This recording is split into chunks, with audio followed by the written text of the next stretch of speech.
বাংলাদেশ অধিকাংশ মানুষ মুসলিম more than 80%। অনেকগুলো ইসলাম ভিত্তিক রাজনৈতিক দল আছে। এর ভিতরে যদি সংসদে সংখ্যাগরিষ্ঠতা দেখি, জামায়াত ইসলামী বড় রাজনৈতিক দল। আপনি জানেন যে জামায়াতের সাতক্ষীরা 4 আসনের এমপি গাজী নজরুল ইসলামকে নৈতিক স্খলনের দায়ে সংসদ থেকে দল থেকে তার সদস্যপদ বাতিল করা হয়েছে। আমরা একটু ব্যাকগ্রাউন্ডে সেগুলো দেখাই, পুরোটা না দেখালেও চলবে, মানুষ সেগুলো জানে যদি আমরা খবরাখবর দেখাই। প্রেস বিজ্ঞপ্তিতে স্পষ্টই বলেছে যে নৈতিক স্খলন।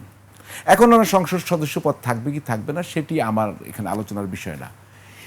এই যে একটি জামায়াত ইসলামী ইসলাম ভিত্তিক একটি রাজনৈতিক দল, আপনার যে খেলাফতে মজলিস এটাও ইসলাম ভিত্তিক রাজনৈতিক দল, হেফাজতে ইসলাম রাজনৈতিক দল না কিন্তু এটি একটি ধর্মভিত্তিক সংগঠন, আরও অনেক রাজনৈতিক দল আছে, চরমনাই পীর সাহেবরা আছে।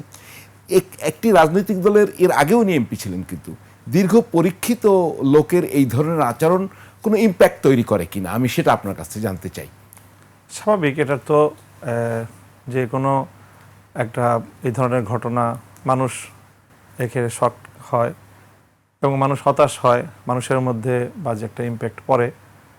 বাকি এই জাতীয় ঘটনা তো ইতিহাস থেকে আমরা জানি যে মানুষ যে কোনো সময় মানুষের দ্বারা ভুল হওয়া সম্ভব। নগদ নিয়ে এলো হার না মানা হার অফার।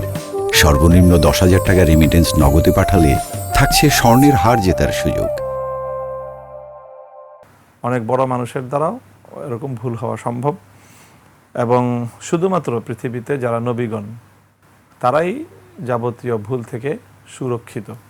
অন্য মানুষের দ্বারা যে কোনো সময় তার প্রবৃত্তির তাড়নায় হোক অথবা শয়তানের ধোকায় হোক, হয়তো বিভিন্ন কারণে মানুষের দ্বারা ভুল হওয়া সম্ভব, অপরাধ সংঘটিত হওয়া সম্ভব।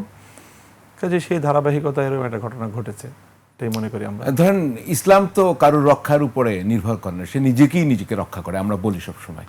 কিন্তু এখানে কি মুসলমান বা ইসলামের ব্যাপারে না, মুসলমানদের ব্যাপারে কোনো বা ইসলাম ধর্মভিত্তিক রাজনৈতিক দলগুলোর ব্যাপারে কোনো নেগেটিভ ধারণা তৈরি হওয়ার আশঙ্কা তৈরি হয় কিনা, বা যদি হয়ে থাকে কতটা সতর্ক থাকতে হবে? অবশ্যই সতর্কতা তো 100 ভাগের উপরে যতটা সম্ভব সতর্কতার এখানে প্রয়োজন।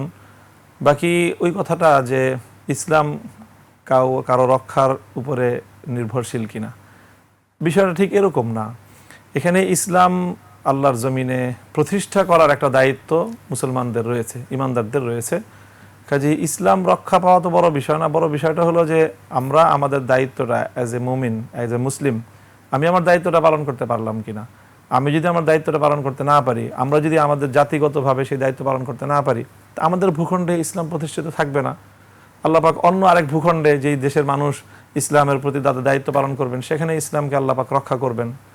তো এটা হলো ভূখণ্ড এবং জাতিগতভাবে, সম্প্রদায়গতভাবে যারা আল্লাহর বিধান পালন করবে, আল্লাহর দ্বীনের প্রতি, ইসলামের প্রতি তারা তাদের কমিটমেন্ট রক্ষা করবে, আল্লাহ তাদেরকে নিয়ামত হিসাবে ইসলামের নিয়ামত বৃদ্ধি করে দেবেন এবং ইসলামকে প্রতিষ্ঠিত করে দেবেন সেখানে।